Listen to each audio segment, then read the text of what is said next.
Hello and welcome. In this video we are going to talk about what is immunity.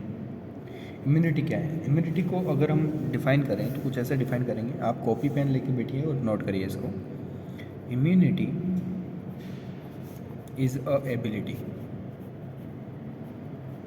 Immunity is a ability of an organism. ठीक है, to fight with the disease या फिर against disease causing organism. ये organism की क्या होती है? एक ऐसी एबिलिटी होती है इम्यूनिटी जो क्या करती है, फाइट करने में हेल्प करती है. किसके खिलाफ? ऑर्गेनिज्म जो हमें डिजीज़ कॉज कर रहे हैं उन ऑर्गेनिज्म को फाइट करने के साथ हेल्प करती है. ठीक है, तो अब क्वेश्चन ये उठता है कि इम्यूनिटी की टाइप्स भी होंगे फिर. तो इम्यूनिटी दो तरह की हम पढ़ते हैं.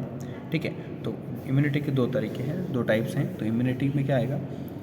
Types of immunity. तो दो तरह की इम्यूनिटी है. पहली है इनेट इम्यूनिटी और दूसरी जो इसमें है वो है एक्वायर्ड इम्यूनिटी. अब इसमें नाम लिख लेना आगे. तो इम्यूनिटी दो टाइप की है, एक है इनेट इम्यूनिटी और दूसरी है एक्वायर्ड इम्यूनिटी. तो अब इनेट और एक्वायर्ड में क्या डिफरेंस है, तो हम बात करते हैं इनेट की. तो फर्स्ट है इनेट इम्यूनिटी. तो इसमें क्या होता है बेटा, ये है इनबोर्न इम्यूनिटी. अब ये क्या मैंने शॉर्ट फॉर्म में लिख दिया बेटा, बाकी पूरी ये कहानी बता देता है. इनबोर्न यानी कि जो जन्म से होती है, ऐसी इम्यूनिटी जो बच्चों को जन्म से मिलती है. ठीक है, यानी कि वो बाद में उनके पास नहीं आती है, बाद में वो एक्वायर नहीं करते हैं, वो पहले से उनके पास होती है. तो जो पहले से इम्यूनिटी उनके पास है उसको हम बोलते हैं इनबोर्न इम्यूनिटी, जो किसी भी पर्टिकुलर डिजीज़ के लिए स्पेसिफिक नहीं होती है, यानी कि नॉन स्पेसिफिक डिफेंस. जैसे अभी कोरोना आ गया तो इसके लिए स्पेशल उनके पास ये इम्यूनिटी नहीं रहती है ना. ये बाद में हमारे पास इम्यूनिटी आती है उसको तो हम एक्वायर्ड कहेंगे. लेकिन जो पहले से प्रेजेंट है, जो किसी डिजीज़ के लिए स्पेसिफिक नहीं है, तो इनेट इम्यूनिटी उसको कहेंगे. पर जब दूसरी बात करते हैं एक्वायर्ड की, तो एक्वायर्ड इम्यूनिटी हम उसको बोलते हैं दादा जिसमें ये जो इम्यूनिटी होती है इसको एक्वायर किया जाता है आफ्टर बर्थ इम्यूनिटी. ठीक है, यानी कि ये वाली इम्यूनिटी आपको बर्थ के बाद मिलती है. दूसरा, ये स्पेसिफिक पैथोजेंस के लिए भी रिलीज होती है ना, तो इसको हम बोलेंगे पैथोजेंस स्पेसिफिक होती है डिफेंस. यानी पर्टिकुलर पैथोजेंस को भी मारने के लिए इसमें मतलब अलग अलग टाइप की एंटीबॉडीज़ रिलीज होती है, इस इम्यूनिटी का यूज़ होता है. तो जो इम्यूनिटी जन्म से है उसको इनेट, और जो बाद में एक्वायर हुई है, जो बाद में इम्यूनिटी बच्चों में डेवलप हुई है, उसको हम एक्वायर्ड इम्यूनिटी कहते हैं. चलो इनेट इम्यूनिटी को थोड़ा और अच्छे से देखते हैं. यहाँ पर देखते हैं इनेट इम्यूनिटी. ठीक है, अब इनेट इम्यूनिटी चार तरह की होती है जो हमारी बॉडी में है, जो बच्चों को पहले से मिलती है, बचपन से मिलती है. फिजियोलॉजिकल.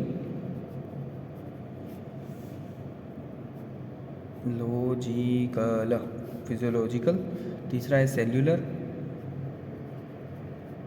ठीक है, सेल्यूलर. एंड फोर्थ नंबर पे आती है साइटोकाइन बैरियर. बहुत इजी है, ज़्यादा टफ नहीं है. फिजिकल में हम क्या देखते हैं भैया, तो फिजिकल बैरियर वो जैसे कि स्किन फिजिकल बैरियर है जो हमारी एक इम्यूनिटी का एक पार्ट है. इनेट इम्यूनिटी का स्किन क्या है, हमें प्रोटेक्ट करती है बाहर के एनवायरनमेंट को मिक्सअप होने से, कि हमारी बॉडी में कोई भी ऐसी चीज़ बाहर से अंदर नहीं आ जाती. उसके लिए हमारे माउथ और हमारे नोज़ के लिए स्पेशल एंट्री है. बाकी पूरी बॉडी हमारी बिल्कुल कवर्ड है ना, ताकि हम बाहर की किसी इन्फेक्शन से डायरेक्ट इन्फेक्ट ना हो. उसके लिए पहले स्किन लड़ेगी, उसके बाद अगर वो नहीं हार मान जाती है तो एंटर करेगा, अदरवाइज़ तो वो तो बाहर ही रखेगी बहुत सारी चीज़ों को. जैसे धूल मिट्टी अगर हमारी स्किन नहीं होती तो डायरेक्ट ही आ जाती. समझे? एक है फिजियोलॉजिकल. फिजियोलॉजिकल यानी जो फिजिकल ऑर्गन जो है वो ऑर्गन कोई चीज़ रिलीज़ करके ना मारेंगे। जैसे कि फॉर एग्जांपल हमारे बॉडी में एक स्टमक जो है वो क्या रिलीज़ करता है, HCl, हाइड्रोक्लोरिक एसिड। इस एसिड की वजह से जो डिजीज़ कॉजिंग ऑर्गेनिज्म होते हैं वो वहीं स्टमक में ही मरे जाते हैं, ठीक है ना। इस एसिड को वो पार नहीं कर पाते। सॉरी। दूसरा, माउथ में सलाइवा होता है। जो सलाइवा होता है उसके अंदर भी बहुत सारी ऐसी चीज़ें होती हैं जिससे बैक्टीरिया आगे सर्वाइव नहीं करते हैं, वहीं माउथ में इनका किलअप हो जाता है। एंड थर्ड वन इज़, अगर हम एग्जांपल में लें तो टीयर्स, जब आंसू जो होते हैं, आंसू, उसकी वजह से क्या होता है, आंसू जब आते हैं तो हमारी आँखों में जो भी डस्ट है, जो भी वेस्ट मटेरियल है, तो वो भी हम उससे भी बचते हैं। जब आंसू रिलीज़ होते हैं तो क्या होता है, आंसू के साथ वो सारी चीज़ें भी रिलीज़ हो जाती हैं, ठीक है। और आंसू का एक और काम है, वो हमारे केयर करते हैं, हमारी आइज़ की केयर करते हैं। वो जो लिक्विड मॉलिक्यूल जो हमारे रिलीज़ होते हैं टीयर्स के फॉर्म में, वो हमारी आंखों का केयर भी करते हैं, ठीक है। अब बात करते हैं फिजिकल एंड फिजियोलॉजिकल, तो पढ़ लिया, और सेल्यूलर पढ़ लेते हैं। तो सेल्यूलर लेवल पे जब हम बात करते हैं, देखो बेटा नोट डाउन कर लेना, हालांकि मैं यहाँ घुसा घुसा के लिख रहा हूँ, पर तुम इसको कॉपी में नोट डाउन जरूर करना। जैसे सेल्यूलर में क्या आएगा, सबसे पहला है कुछ सेल्स के बारे में बता रहा हूँ, सेल्यूलर यानी कुछ सेल्स के बारे में। तो पहली है ल्यूकोसाइट, ये एंटीबॉडी मतलब ये इम्यूनिटी जो सेलुलर बैरियर होते हैं उसके हिसाब से काम कर रहे हैं, ठीक है ना। अब देखो यहाँ पर सेलुलर क्या होगा, कैसे काम करेगा सेलुलर बैरियर। ल्यूकोसाइट है, मोनोसाइट है, मोनोसाइट्स, लिम्फोसाइट्स हैं, लिम्फोसाइट्स, और मैक्रोफेजेस हैं, मैक्रोफेजेस। ये 4 तरह की सेलुलर बैरियर हैं जो हमें प्रोटेक्ट करती हैं किसी दूसरी डिजीज़ कॉजिंग ऑर्गेनिज्म को इफेक्ट करने से पहले। जैसे ये लिम्फोसाइट जो है वो एंटीबॉडीज़ रिलीज़ करता है। एंटीबॉडीज़ क्या होती हैं वो हम आगे पढ़ेंगे लेक्चर में, पर हालांकि आप बस इतना समझें कि सेलुलर बैरियर कैसे। तो leucocytes, monocytes and lymphocytes and last one is macrophages. ये सारे के सारी इम्यूनिटी सेलुलर लेवल पर काम करती है। और लास्ट वन पर है साइटोकाइन बैरियर। साइटोकाइन बैरियर भी एक टाइप का बैरियर है। देखो सेल अपने लेवल पे जो काम कर सकता है वो कर रहा है, साथ में अगर फॉर एग्जांपल कोई एक सेल है, मान लेते ये रही, यहाँ पर दूसरी सेल और यहाँ पर तीसरी सेल, मान लेते हैं कि ये सेल जो है किसी ऑर्गेनिज्म, किसी डिजीज़ कॉजिंग ऑर्गेनिज्म से इन्फेक्ट हो चुकी है, ठीक है, ध्यान सुनना, डिजीज़ कॉजिंग ऑर्गेनिज्म से ये वाली सेल इन्फेक्ट हो चुकी है, हो गई। अब ये इन्फेक्ट हो गई ना, तो वो जो डिजीज़ कॉजिंग ऑर्गेनिज्म है वो किसी दूसरे सेल को टारगेट करेगा। तो हमारी सेल के अंदर साइटोकाइन बैरियर होता है, ठीक है, जो क्या करता है, इंटरफेरोन रिलीज़ करता है। क्या रिलीज़ करता है, इंटरफेरोन। इस इंटरफेरोन की वजह से वो डिजीज़ कॉजिंग ऑर्गेनिज्म उस एक सेल से जब दूसरी सेल में जाता है तो वहीं बीच में रोक देता है, उससे एक सेल से दूसरी सेल में नहीं जाने देता। यानी कि एक सेल हो गई ख़राब, हो गई, ठीक है, पर वो दूसरे को ख़राब नहीं होने देगा, दूसरी को टारगेट नहीं करने देगा उस डिजीज़ कॉजिंग ऑर्गेनिज्म के द्वारा। तो ये भी एक सेल अपने लेवल पे क्या कर रहा है, साइटोकाइन बैरियर तैयार कर रहा है कि चलो मैं तो ख़राब हो चुका हूँ, मेरे में तो ये टारगेट हो चुका हूँ मैं, ठीक है, मैं तो उस ऑर्गेनिज्म से हाईजैक हो चुका हूँ, तो अब मैं नहीं चाहता हूँ कि कोई दूसरा भी हाईजैक हो जाए उससे। ओके, तो यहाँ इस तरीके से साइटोकाइन बैरियर काम करता है, ठीक है, नॉर्मल इन्फॉर्मेशन है। अब बढ़ते हैं हम आगे की तरफ। अब हम पर्टिकुलर, ये हमारे सारी की सारी हमने इनेट इम्यूनिटी के बारे में पढ़ा। इनेट इम्यूनिटी में 4 तरह के, physical, physiological, cellular and last one is cytokine barrier. ये सारे के सारे बैरियर हैं जो हमें प्रोटेक्ट करते हैं किसी भी दूसरी चीज़ से जो कि हमें इन्फेक्ट करेगी। पर अब हम बात करते हैं एक्वायर्ड इम्यूनिटी की, और एक्वायर्ड इम्यूनिटी के टाइप्स भी पढ़ेंगे। तो एक्वायर्ड इम्यूनिटी क्या होती है, क्रिएशन ऑफ अ मेमोरी। पहले लिख देता हूँ मैं, पहले तो टॉपिक का नाम लिख देते, क्या पढ़ रहे हैं, एक्वायर्ड इम्यूनिटी, जो कि हमें जन्म के बाद मिलती है, ठीक है। तो कोई इसका तो सिर्फ एक छोटी सी लाइन लिखो, आप समझ जाओगे। Creation of a memory of disease causing organism like virus, bacteria. Acquired immunity क्या करती है, क्रिएट करती है एक मेमोरी को, किसके खिलाफ, डिजीज़ कॉजिंग ऑर्गेनिज्म के खिलाफ। उस ऑर्गेनिज्म की एक मेमोरी बना लेता है और ये अपने पास रख लेता है कि ताकि जब एक वायरस हमें एक बार टारगेट कर चुका है तो हम इन्फेक्ट हो गए, दूसरी बार वो जब वापस उसको टारगेट करेगा उस ऑर्गेनिज्म को, तो वो क्या करेगी, उस मेमोरी सेल का यूज़ करेगी कि हाँ ये तो पहले भी मुझे आया था और मैंने ये वाली एंटीबॉडी रिलीज़ करी थी जिससे ये मर जाता है। तो ये एक टाइप की इन्फॉर्मेशन है जो मेमोरी में स्टोर हो जाती है, और ये मेमोरी क्या होती है हम आगे डिस्कस करेंगे। ये हमारा कोई ब्रेन नहीं है, ये एक कुछ सेल्स हैं, मेमोरी सेल्स बोलते हैं। वो सेल्स क्या करती हैं, इस इन्फॉर्मेशन को एक्वायर कर लेती हैं, पकड़ लेती हैं कि एंटीबॉडी कैसे रिलीज हुई। बस जब सेकेंड टाइम वो वायरस हमें इन्फेक्ट करता है तो हम उस पर डायरेक्टली अटैक कर देते हैं, ये नहीं सोचते हैं कि इसके लिए एंटीबॉडी कैसे तैयार करते हैं। ठीक है, चलो आगे बढ़ते हैं और समझ जाओगे तुम। ये 2 रिस्पॉन्स करते हैं। रिस्पॉन्स कितने करेगा ये? 2 response, 2 responses. First one is primary response and second one is secondary response. Primary response and secondary response. अब प्राइमरी रिस्पॉन्स क्या होता है? जो पहले किया जाएगा। पर प्राइमरी रिस्पॉन्स में होता क्या है? तो प्राइमरी रिस्पॉन्स का काम है लो इंटेंसिव रिस्पॉन्स। ये एक टाइप का क्या होता है? लो इंटेंसिव या फिर इंटेंसिटी रिस्पॉन्स। ये एक टाइप का लो इंटेंसिटी रिस्पॉन्स होता है। दूसरा, ये पैथोजेंस जो एनकाउंटर्ड हो जाता है, जैसे कि मैं एक बार बता दूँ तुम्हें, या देख लेते हैं पहले। Pathogen encounter first time. Primary response को ध्यान से देखें कि ये लो इंटेंसिटी रिस्पॉन्स होता है। लो मतलब कम, इंटेंसिटी रिस्पॉन्स यानी कि उसको टारगेट को मारने के लिए ये इतनी ज़्यादा पावर से नहीं अपना खेल पाता है, उससे उस ऑर्गेनिज्म को ज़्यादा पावर से नहीं मार पाता है। तो क्यों नहीं मार पाता है? क्योंकि पैथोजन एनकाउंटर फर्स्ट टाइम, क्योंकि सबसे पहले पैथोजन उस बॉडी में गया है, पहली बार गया है उस बॉडी को, उस पैथोजन के बारे में पहले पता चला है, अभी पता चला है जस्ट। तो जो उसके लिए तो वो पैथोजन नया होगा उस बॉडी के लिए। एक पर्टिकुलर बॉडी के लिए अगर एक ऑर्गेनिज्म है जो उसको पहली बार इन्फेक्ट कर रहा है, तो ये पैथोजन इस बंदे के लिए तो नया है, उसकी बॉडी के लिए नया है। तब डायरेक्टली तो एंटीबॉडी रिलीज तो होगी नहीं, तो पहले इस बॉडी को उस पैथोजन के बारे में समझना होगा, अंडरस्टैंड करना पड़ेगा, अंडरस्टैंड करना पड़ेगा बेटा उस चीज़ के लिए। तो अंडरस्टैंड, अभी अंडरस्टैंड कर लेंगे कि हाँ कैसे ये पैथोजन अटैक करता है, तो उसके लिए क्या करेंगे, एंटीबॉडी रिलीज़ करेगा बॉडी, और एंटीबॉडी जब रिलीज़ करेगा तब ये मरेगा। तो प्राइमरी रिस्पॉन्स क्या होता है? लो होता है, थोड़ा सा इंटेंसिटी लो होती है। एंड पैथोजन एनकाउंटर जब पहली बार करता है इसी वजह से लो होती है। पर अगर क्या हो, सेकेंडरी रिस्पॉन्स के लिए तैयार हो जाना, क्या हो अगर यही बंदा वापस से हमें क्या करेगा, अटैक करेगा। व्हेन, हमें कंडीशन बना लेते हैं, व्हेन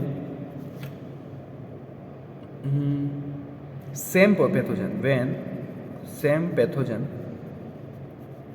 अटैक, वो सेम पैथोजन अटैक करेगा तो क्या होगा? ठीक है, तो क्या होगा, सेकेंडरी रिस्पॉन्स तैयार होगा, सेकेंडरी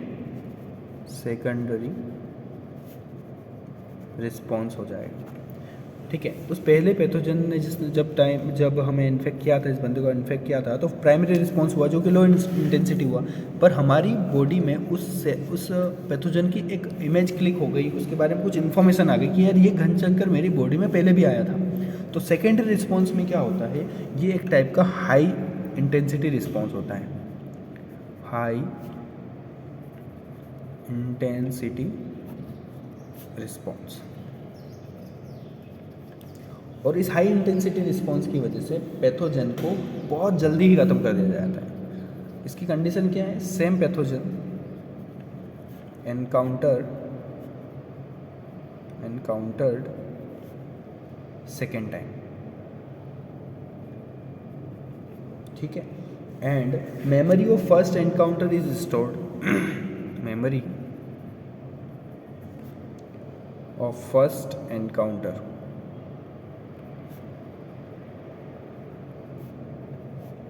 stored, जब पहले हुआ था उस ऑर्गेनिज्म के साथ, जब बॉडी इन्फेक्ट हुई थी तो उसकी मेमोरी उसको स्टोर कर लिया गया, memory of first encounter store, और उस मेमोरी का यूज़ करके जब दूसरी बार उस बंदे ने, उस पैथोजन ने हमें एनकाउंटर किया सेकेंड टाइम, तब हमारी उस मेमोरी का यूज़ किया हमने, और उस मेमोरी में जो डिटेल थी कि इस घनचक्कर को कैसे मारा जाए, तो उसकी वैल्यू यूज़ करी और डायरेक्टली हाई इंटेंसिटी में रिस्पॉन्स किया, यानी कि बहुत ज़्यादा मात्रा में एंटीबॉडीज़ को रिलीज़ करे और फटाफट ख़त्म कर दिया। वापस बताता हूँ बेटा, primary response is called low intensity response, जो कि किसके अंदर आता है, आपके इसमें आता है एक्वायर्ड इम्यूनिटी के अंदर। एक्वायर्ड इम्यूनिटी में क्या होता है, दो तरह की response, primary response, low intensity response, क्योंकि पहली बार एनकाउंटर किया उस बंदे ने, इस वजह से क्या होगा, उसकी बॉडी में इंटेंसिटी की थोड़ी मात्रा लो होगी, यानी कि मान लेते हैं एंटीबॉडी जो है ये रही, एंटीबॉडी कैसे बोलेंगे, antibody A B, antibody A B, antibody A B, मान लेते हैं 3 एंटीबॉडी रिलीज हुई खाली, है ना। लेकिन जब सेकेंड टाइम वो करेगा, मान लेते हैं यहाँ बंदा बीमार हुआ होगा 7 दिन के लिए, पर जब सेकेंड टाइम अगर वही पैथोजन वापस आएगा तो एंटीबॉडी 3 नहीं, एंटीबॉडी होगी 30 टाइम, ये समझ लो 30 एंटीबॉडी रिलीज होगी, 30 एंटीबॉडी, जहाँ पे पहले 3 एंटीबॉडी रिलीज हुई थी, इस बार 30 एंटीबॉडी रिलीज होगी, और विद इन 2 to 3 डेज वो बंदा रिकवर कर जाएगा। तो इस तरीके से सेकेंडरी रिस्पॉन्स बहुत ज़्यादा अच्छे से काम कर पाता है, जब उसको एक बार पता चल जाता है कि पैथोजन किस टाइप का है। चलो अब देखते हैं how are responses carried out by the body. Topic क्या है, how are responses carried out by the body. Body अपने रिस्पॉन्स को कैसे कैरी करता है, तो कैरी करता है दो तरीके से इन द सेंस दोनों ही तरीके करना है इसको। पहला है, देखो 2 तरह के लिम्फोसाइट्स होते हैं, lymphocytes help in the producing of immune responses, इसका जो आंसर है वो लिम्फोसाइट्स है। लिम्फोसाइट्स हेल्प इन, अब राइटिंग पे मत जाना, आप समझने की कोशिश करना, राइटिंग तो आराम से बस लिखते रहेंगे, बाद में पहले समझने पे कॉन्सेप्ट कर लेते, कंसंट्रेट कर लेते हैं अपन। Immune, lymphocytes help in the producing immune response.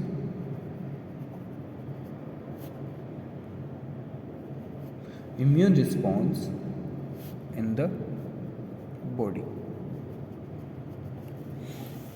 How are responses carried out by the body? वो कैसे रिस्पॉन्स कैरी होते हैं, कैसे ये इम्यूनिटी रिलीज होती है, कैसे इम्यूनिटी काम करती है। तो lymphocytes help in the producing immune response. Lymphocyte वो बंदे हैं जो क्या करते हैं, इम्यूनिटी को बढ़ाते हैं और इम्यूनिटी का एंटीबॉडीज़ रिलीज़ करते हैं, कुल मिला के ये कह रहा हूँ। ठीक है, चलो देखते हैं क्या होती है लिम्फोसाइट्स। तो lymphocytes are 2 kind of cells, B lymphocytes and T lymphocytes. B lymphocytes and T lymphocytes. ठीक है, B lymphocytes and T lymphocytes. B lymphocytes को पहले देख लेते हैं, बी लिम्फोसाइट्स क्या है, यहाँ पे देख लेते हैं अच्छे से। B lymphocytes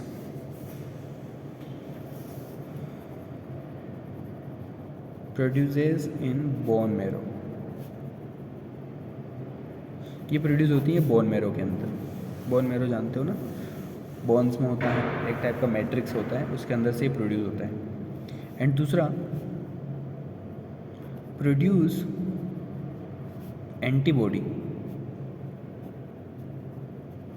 produce antibodies in response to pathogen. Pathogens के रिस्पॉन्स में ये एंटीबॉडी बनाते हैं, ये लिम्फोसाइट, बी लिम्फोसाइट्स। ठीक है, अब टी लिम्फोसाइट्स देखते हैं ये क्या करते हैं। तो बेटा ये जो होते हैं ये भी बोन मैरो में बनते हैं, साथ में थाइमस एक ग्लैंड होता है, वहाँ जाके ये मैच्योर होते हैं। बी लिम्फोसाइट्स भी वहीं मैच्योर होती हैं, मैच्योर इन थाइमस। थाइमस जो ग्लैंड है उसके अंदर मैच्योरिटी होती है इनकी, बनती ही बोन मैरो में है। तो बोन मैरो में इनकी क्या हो रही है, फॉर्मेशन। और मैच्योरिटी कहाँ हो रही है बेटा, मैच्योरिटी हो रही है इनकी थाइमस के अंदर। अब टी लिम्फोसाइट का काम क्या है, बी लिम्फोसाइट का तो काम हो गया एंटीबॉडी रिलीज करना, इसका काम क्या है, तो इनका काम है ये क्या करते हैं, हेल्प करते हैं किसको, बी लिम्फोसाइट्स को, कि एंटीबॉडी प्रोड्यूस कर सके। यानी कि हम अगर लिखें तो ऐसा लिख सकते हैं कि help B lymphocytes to produce antibodies. ठीक है, ये क्या करती हैं, देखो इनको हम क्या बोलते हैं, हेल्पर टी सेल भी कहते हैं इनको, हेल्पर टी सेल। तो बी लिम्फोसाइट को हेल्प करते हैं कि वो एंटीबॉडी रिलीज कर दें। ये बहुत सारी इन्फॉर्मेशन देते हैं उसको कि उसको स्टिमुलेट करते हैं, कुल मिला के स्टिमुलेट। बी लिम्फोसाइट को एक्टिव करते हैं कि चल स्टार्ट करते हैं फटाफट, चलो, है ना, समझ लो। यानी कि ये एक ये समझ लो कि ये वो बटन है, जिस बटन को आप क्लिक करोगे तो आपका बी लिम्फोसाइट काम करेगा। टी लिम्फोसाइट जब चालू होगा तभी बी लिम्फोसाइट चालू होगा, समझे। यानी बटन ऑन होगा तभी पंखा चालू होगा, इस तरीके से कनेक्ट होते हैं। तो यानी बी लिम्फोसाइट की जितनी ज़रूरत है टी लिम्फोसाइट को भी उतनी ही ज़रूरत है। अब काम करते हैं उस टॉपिक की बात करते हैं जिस टॉपिक पे हम लिम्फोसाइट और ये टी लिम्फोसाइट दोनों काम कर रहे हैं, बी और टी, वो है एंटीबॉडी। एंटीबॉडीज़ क्या होती हैं, तो एंटीबॉडी का अगर आप डायग्राम देखें तो आपकी बुक में भी मिल जाएगा आपको, पर मैं थोड़ा बहुत यहाँ बनाता हूँ।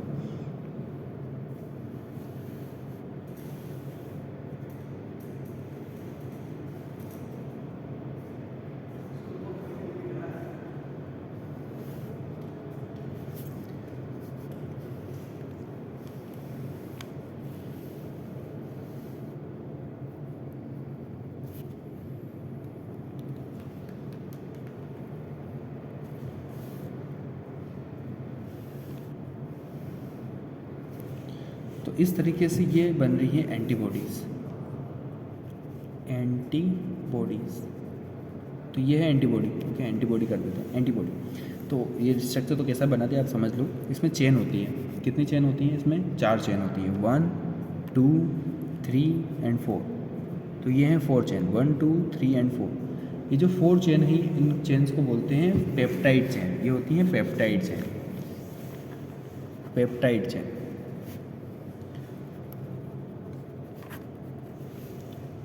पेप्टाइड चेन को किसको बोलते हैं भैया, आपने सुना होगा कि अमीनो एसिड जो है वो पेप्टाइड बॉन्ड से जुड़े रहते हैं। अमीनो एसिड किससे जुड़े रहते हैं, पेप्टाइड बॉन्ड से जुड़े होते हैं। और जब मल्टीपल अमीनो एसिड जुड़ते हैं तो प्रोटीन बनता है। यानी कि जो एंटीबॉडी है वो कुछ नहीं, प्रोटीन मॉलिक्यूल है, मतलब प्रोटीन रिलीज कर रहे हैं एंटीबॉडीज और प्रोटीन। ठीक है, अब देखो पेप्टाइड ये क्या है, इनके बीच में पेप्टाइड बॉन्ड्स बने हुए, तो ये पॉलीपेप्टाइड चेन है। ठीक है, तो कितनी चेन है, 1 2 3 एंड 4, तो 4 चेन है। अब इन 4 चेनों को भी हम 2 पार्ट में डिवाइड करते हैं। एक होता है 2 लाइट चेन होती हैं और 2 हेवी चेन होती हैं। 2 light chain and 2 heavy chain. कौन सी 2 लाइट और कौन सी 2 हेवी चेन, तो बेटा ये जो छोटी छोटी दिख रही है ये वाला पार्ट, ये वाला, ये 1 और ये 2, तो ये 2 बाहर बाहर की जो छोटी छोटी स्ट्रक्चर दिख रही है इनको बोलते हैं लाइट चेन। और ये वाला पार्ट जो यहाँ से यहाँ तक जा रहा है और यहाँ से यहाँ तक जा रहा है इसको बोलते हैं हेवी चेन। अब आपको ये जो दिख रहा है ये एंटीजन बाइंडिंग साइड है, एंटीजन बाइंडिंग साइट कहते हैं इसको। और एंटीजन यहाँ से बाइंड करता है, मतलब एंटीजन अगर मान लेते कुछ ऐसा है तो उस टाइप की एंटीबॉडी रिलीज होती है। तो देखो यहाँ पर इनके पास स्पेस है उस एंटीबॉडी को ज्वाइंट करने की। ये देखो ये वाला यहाँ पे आके ज्वाइंट हो जाए, कैसे, ऐसे, ये उसको बाइंड कर ले, तो फिर इस पर एक्टिवेट करता है, इसको डिसेबल करता है कि ये काम ना करे। तो जब एंटीजन डिसेबल हो जाएगा इस एंटीबॉडी से, हम बोल देंगे हमारी इम्यूनिटी स्ट्रॉन्ग है। लेकिन अगर हमारी इम्यूनिटी में ये वाला एंटीबॉडी रिलीज़ नहीं हुआ और ये एंटीजन अपना काम कर रहा है तो हमारी एंटीबॉडी रिलीज़ नहीं हुई, यानी कि हमारा इम्यून सिस्टम स्ट्रॉन्ग नहीं है। ठीक है, और इनको हेवी चेन और लाइट चेन को हम ये भी बोलते हैं H2L2, यानी कि 2 हेवी चेन और 2 लाइट चेन। इस टाइप से बहुत सारी और भी एंटीबॉडीज़ होती हैं, जैसे IgA, IgM, IgG और IgE, इस टाइप की एंटीबॉडीज़ रिलीज होती हैं अलग अलग लेवल पर। तो ये होती है डाइमर मतलब जिसके पास क्या हो, 2 एंटीबॉडी हो, 2 चेन, मतलब 4 हेवी चेन और 4 लाइट चेन। कैसे बताता हूँ,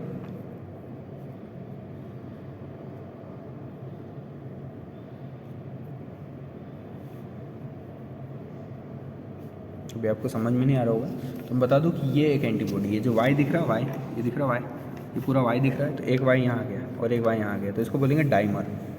ऐसे ही पेंटामर भी होते हैं, मतलब 5 अगर आपको उसमें एक एक एंटीबॉडी मोलिक्यूल मिल रहा है तो पेंटामर, और पेंटामर कौन सा होता है, IgM होता है। ऐसे ही मोनोमर कौन सा है, IgE एंड IgG। तो ये जो इसको बोलते हैं मोनोमर, यानी कि एक ही मतलब 2 हेवी चेन और 2 लाइट चेन होता है तो इसको बोलते हैं मोनोमर। तो देखो एक मोनोमर और दूसरा मोनोमर दोनों जुड़े तो क्या मतलब डाइमर। ऐसे ही अगर 5 मोनोमर जुड़ेंगे एंटीबॉडीज़ के तो उसको पेंटामर बोलेंगे। तो इस तरीके से बहुत सारी चीज़ें होती हैं जो कि एंटीबॉडी अलग अलग फॉर्म में रिलीज़ होती है। अब अगर एंटीबॉडीज़ की डिटेल लिखें हैं तो क्या डिटेल लिखेंगे, तो 3 डिटेल मैं यहाँ बता देता हूँ आपको। Detail number 1, large Y shaped protein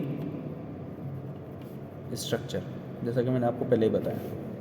दूसरा, recognise and neutralise pathogens. Pathogen यानी कि वही एंटीजन, ठीक है। एंड तीसरी डिटेल क्या लिख सकते हो आप, each antibody binds to specific antigen,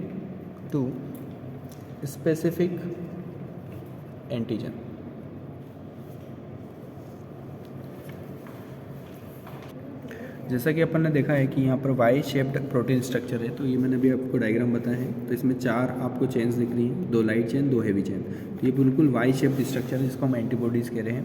अब recognise and neutralise the pathogen, क्या होता है एंटीजन। तो मैंने जैसे कि आपको बताया कि मान लेते हैं कि ये एंटीजन है, कौन है ये एंटीजन। अब इस एंटीजन पे ये क्या करेगा, बाइंड करेगा, उसको समझेगा और उसके साथ बाइंड करके इसको न्यूट्रलाइज कर देगा, यानी कि इसको इनएक्टिव कर देगा।